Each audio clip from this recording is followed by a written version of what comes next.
in the wake of Marjorie Taylor Greene's comments comparing mask wearing to the Holocaust, you might be wondering, who's got like just the worst take on this? Who's got like a terrible analysis? And if you thought Meghan McCain, you'd be right. Yes, the commentator, My Little Pony, Meghan McCain, took to The View and as always, had a terrible view.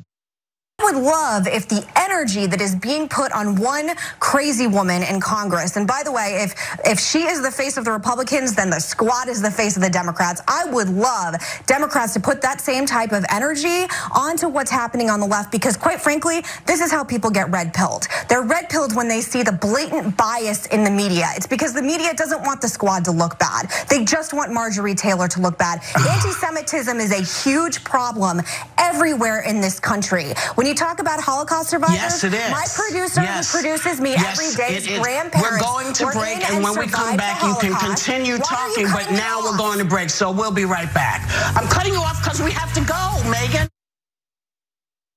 Yes, forever Whoopi. We gotta go. Oh my God. That's how television works. Look, doing TV is hard. It's not easy. Sometimes you say things that come out not quite in the order or that you want to say those things. And sometimes your thoughts get a little disorganized between your brain and your mouth. And so giving her the benefit of the doubt, that was really incoherent. I'm not sure what the point was. I think at best, it was kind of trying to tie defense of Marjorie Taylor Greene to her really staunchly pro-Zionist Israel views, but I don't know what that meant.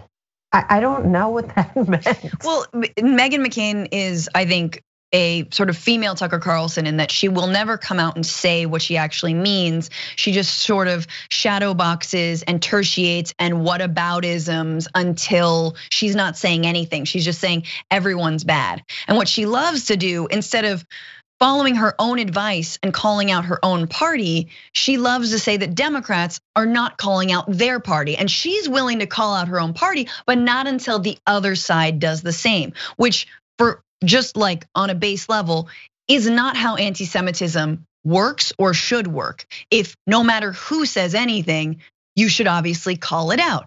Now here's the difference. Ilhan Omar, who said something like, when it comes to the Israeli lobby, it's all about the Benjamins, was called out supposedly for using a trope about Jews and money. Now, she was actually just talking about the lobby. Well, lobbyists use money, so I'm not sure how else she could have said it. Look, she apologized for those remarks. She said she was not aware that there was this trope, that she did not mean anything by it. And the reason that she apologized was because Nancy Pelosi, her own party leader, said she had to and called her out, and in fact created a whole commission about hate speech because of Ilhan Omar's twisted comments about a very real thing, which is the big influence of AIPAC and the Israeli lobby.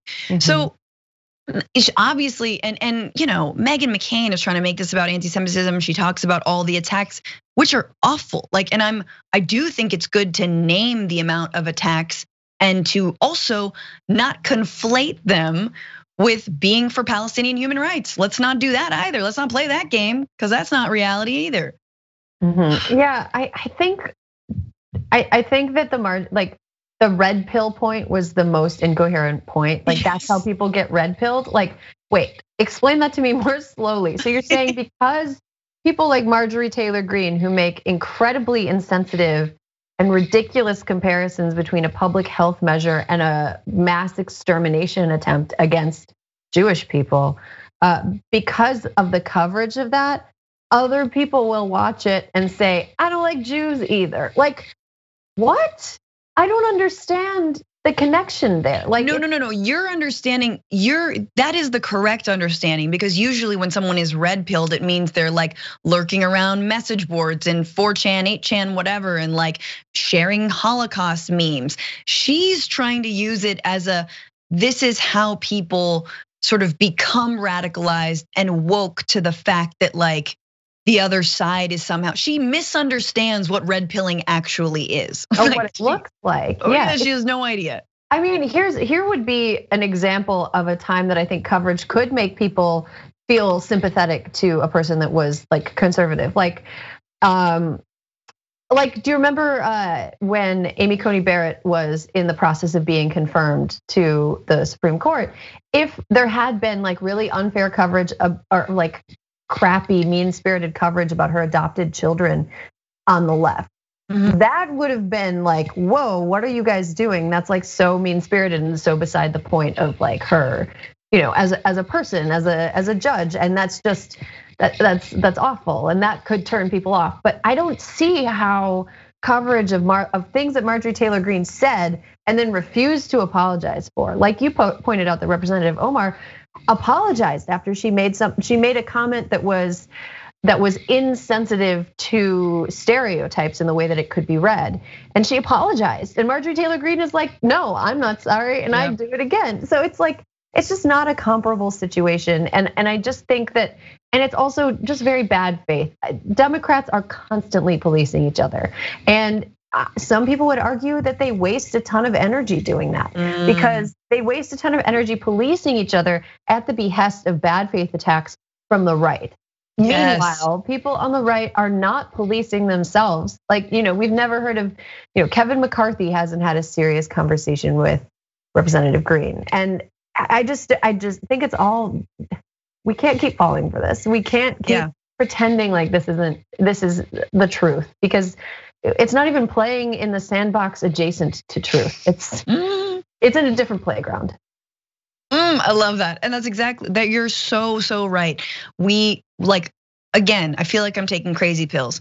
We are constantly fighting against the right that is using sort of left talking points and progressive talking points, even woke talking points, right? As they call it, against the left and against Democrats.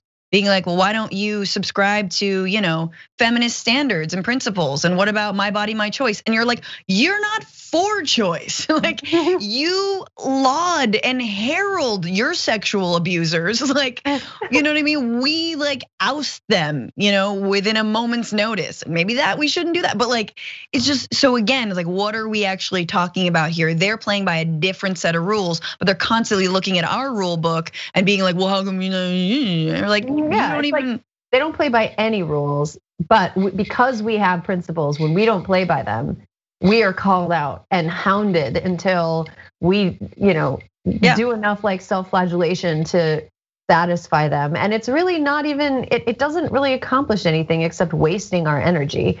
And there are some times when people on the left should examine themselves and apologize for things. But we shouldn't do it because people on the right are calling us out. Absolutely.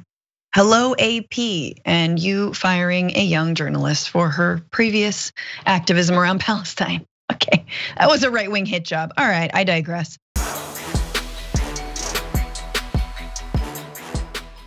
For more political news, breakdowns, interviews, stories of activism, and me trying my hardest to care about the occasional big celebrity news story, subscribe to our YouTube channel at youtube.com/The Damage Report. And you can ring the bell wherever it is so you don't miss anything.